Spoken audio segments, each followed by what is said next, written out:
Good morning, student. Today we start last topic of life process, that is excretion. Excretion in animal. First of all, what is the meaning of excretion? Excretion means urination. Urination यानी कि it is a biological process by which an organisms get rid of excess of toxic waste. Nitrogenous waste होते हैं जो वो सारे body में से बाहर निकालना यूरिनेशन के थ्रू प्रोसेस कहलाता है एक्सक्रीशन। कई बच्चों को डाउट रहता है एक्सक्रीशन या एजेशन सिस्टम क्या होता है, एक जैसा होता है, जबकि नहीं। एजेशन के अंदर क्या होता है, अनडाइजेस्टेड फूड यानी जो शिट आप रिमूव करते हो बॉडी से वो एजेशन होता है, वो एक्सक्रीशन नहीं होता। एक्सक्रीशन सिर्फ यूरिनेशन का मतलब होता है, ठीक है। अब एक्सक्रीशन को हमारी बॉडी में से करने वाला जो सिस्टम होता है वो कहलाता है किडनी। अब किडनी हमारी बॉडी के अंदर क्या करती है, हमारी बॉडी के अंदर फिल्टर करती है यानी एक्सक्रीशन में हेल्प करती है। ऑस्मो रेगुलेशन एक सिस्टम रहता है जो मेंटेन करता है amount of water in the body, वो इसी में ही आएगा, वो आपको कल बताया जाएगा। फिलहाल हम करते हैं कि किडनी का सिस्टम क्या है।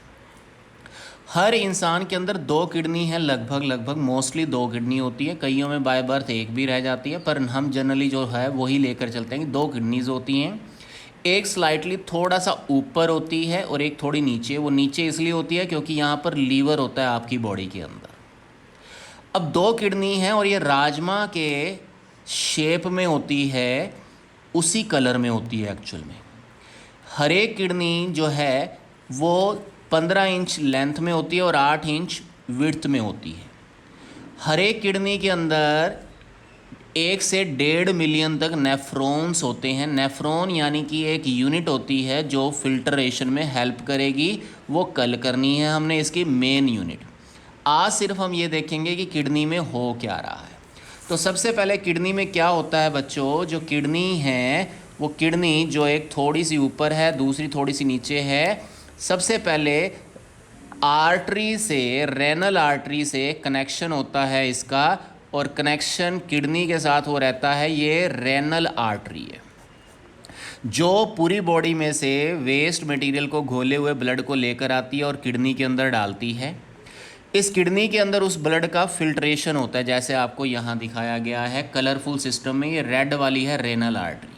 इस रेनल आर्टरी के अंदर ब्लड एंटर करता है तो यहाँ से किडनी उसको फ़िल्टर करना शुरू कर देती है, और फिल्टर करने के बाद ये ब्लू वाली जो पाइपलाइन देख रहे हो ये है यूरेटर।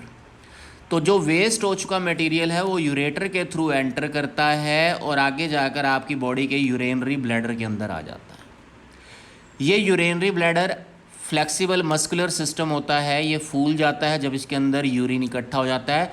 आपको भी प्रेशर का फील करवाएगा जब ये फूलेगा, तब आप जाकर पूछते हैं टीचर से मे आई गो टू वॉशरूम। तो वो इसीलिए पूछा जाता है क्योंकि ये मस्कुलर आपको पेन करना शुरू कर देता है, क्योंकि इस यूरेटर के अंदर से आकर यूरिन यहाँ ब्लैडर के अंदर इकट्ठा हो जाता है और फूल जाता है।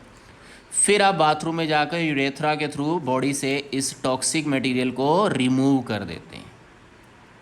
हमारी किडनी एक दिन यानी 24 घंटे के अंदर 190 लीटर के आसपास खून को फिल्टर करती है। 190 लीटर के आसपास खून को फिल्टर करती है और उसमें से 1.5 से 2 लीटर तक यूरिन बनाता है, यानी नाइट्रोजीनियस वेस्ट हो जाता है उसमें 1.5 से 2 लीटर। वो नाइट्रोजीनियस वेस्ट ब्लैडर के अंदर इकट्ठा होता है और दिन में 3-4 बार जब ये इकट्ठा होता है तो टोटल मिलाकर वो 1.5 से 2 लीटर तक ही होता है और वो बॉडी से बाहर। अब यहाँ से तो वेस्ट मटेरियल आ गया। अब जो ब्लड यूज़ हो चुका है जिसमें से गंदगी निकल चुकी है वो ब्लड दोबारा क्या करता है, वो रेनल वेन के अंदर एंटर करता है और शरीर के अंदर दोबारा घूमता है। जैसे यहाँ पर रेनल वेन भी होएगी, ये रेनल वेन क्या करती है, ये भी कनेक्टेड रहती है दोनों किडनीज़ के साथ। ये वेन क्या करती है, ये वापस ब्लड को जो प्योर हो चुका है उसको किडनी से लेकर पूरे शरीर के अंदर पहुंचाया जाता है। तो मेन आपका डायग्राम ये है कि इसके थ्रू किस तरह से फिल्ट्रेशन होना है। तो ब्लड आपका फिल्टर होना एक्सक्रीशन कहलाता है, उसमें से टॉक्सिक मटेरियल रिमूव करना। ये जो आपको एक्सप्लेनेटरी थ्योरी बताई है कि इनका वजन क्या होता है किडनी का 150 ग्राम, साइज़ क्या होता है और काम क्या करती है, और किडनी बैकबोन के दोनों तरफ होती है, ये सारी थ्योरी इस तरह से लिखनी है। स्ट्रक्चर क्या होता है वो भी बताया हुआ है कि किडनी 2 हैं और किस तरह से किस कलर में है, राजमा के सिस्टम की है, ये सारा कुछ आपको यहाँ वही डिटेल में लिखा हुआ है। ये आपको लिखने को आया तो आपने लिखना है, डायग्राम आया तो बनाना है। तो कल सब बच्चों ने 3 बार पहले तो ये कलरफुल डायग्राम बनाना है और साथ में ये अपने आप लर्न हो जाएगा अगर आपने ये सही ढंग से समझा है तो। That is all for today.